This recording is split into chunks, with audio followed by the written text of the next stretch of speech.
মাঝে মধ্যে ভর্তা খেতে কার না মন চায়, তাই আজ আমি আপনাদের সাথে একটি ভর্তা রেসিপি শেয়ার করব।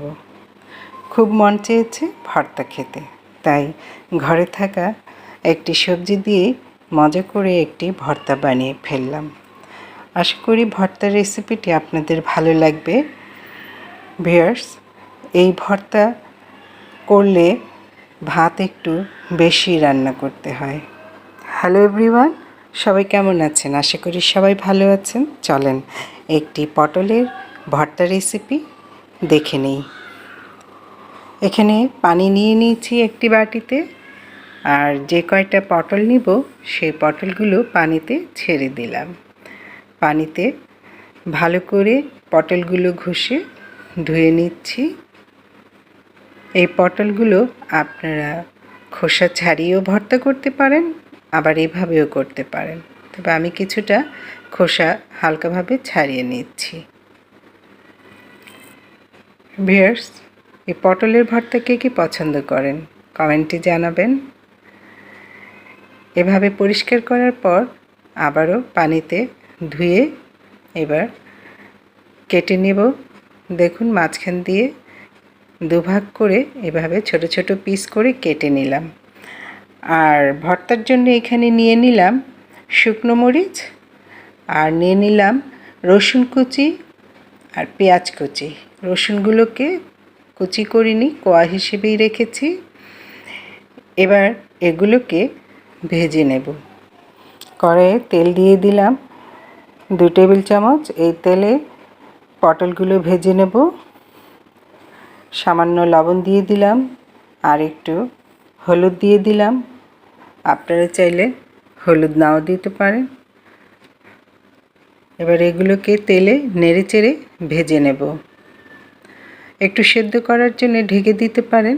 আমি ঢেকে দিয়েছিলাম, 2-3 মিনিট রেখে সেদ্ধ হয়ে এসেছে। এবার দিয়ে দিলাম কালো জিরা। কালো জিরা হলো একটি মহা ঔষধি, এটি শরীরের বিষ ব্যথা কমায়, সেই কারণে দিয়ে দিলে ভর্তাটা খেলে আপনার শরীরে বিষ ব্যথা থাকলে কমে যাবে।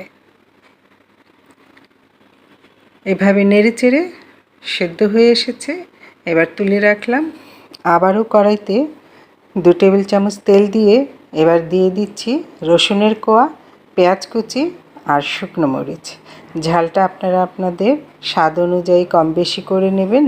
আপনারা চাইলে কাঁচামরিচও দিয়ে দিতে পারেন। এবার এগুলোকে তুলে নিলাম। ভাজা হয়ে গেলে পাটা ফেলে দিলাম। পাটায় এবার বাটাবাটি শুরু করে দিলাম। ব্যাস, ভর্তা বানানো শুরু।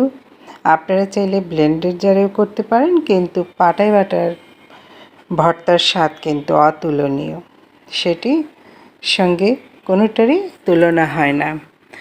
আর একটু লবণ দিয়ে দিলাম ভিউয়ার্স, তখন পরিমাণে কম দিয়েছিলাম। সবগুলো রসুন কোয়া, পেঁয়াজ কুচি, মরিচ সবগুলো একসঙ্গে বেটে মিশিয়ে নেব। অনেকেই পাটায় বাটা ঝামেলা মনে করেন, কারণ তারা পছন্দও করেন না, কিন্তু আমার পাটায় বাটার ভর্তা অসম্ভব মজা লাগে। তাহলে এই বাটাবাটিটা শেষ করে দিয়ে দিব ভর্তার প্রধান আকর্ষণ, যেটা হলো সরিষার তেল। এই তেল না দিলে ভর্তার কোনো স্বাদই মুখে লাগে না। তো ভিউয়ার্স, সব কিছু ভালোভাবে মিশিয়ে এবার দিয়ে দিব সরিষার তেল। পরিমাণে 2 টেবিল চামচের মতো দেব। এতে করে যে ঘ্রাণ আসবে সেটা কিন্তু দারুণ। ভর্তাটা এবার একটি বাটিতে তুলে নেব।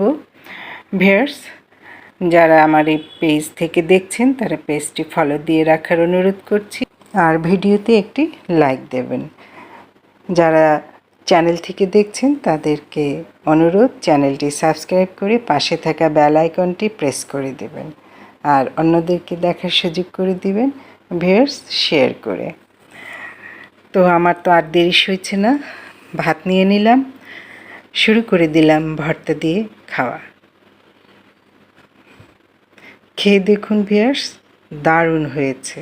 আপনারাও বাসায় এভাবে ট্রাই করবেন। আমার কাছে তো দারুণ লেগেছে খেতে। আপনারা বানিয়ে খেয়ে আমাকে জানাবেন কেমন হয়েছিল। তো ভিউয়ার্স, আজ এই পর্যন্তই। আবার দেখা হবে নতুন ভিডিওতে, নতুন কোনো রেসিপিতে। সে পর্যন্ত ভালো থাকুন। আল্লাহ হাফেজ।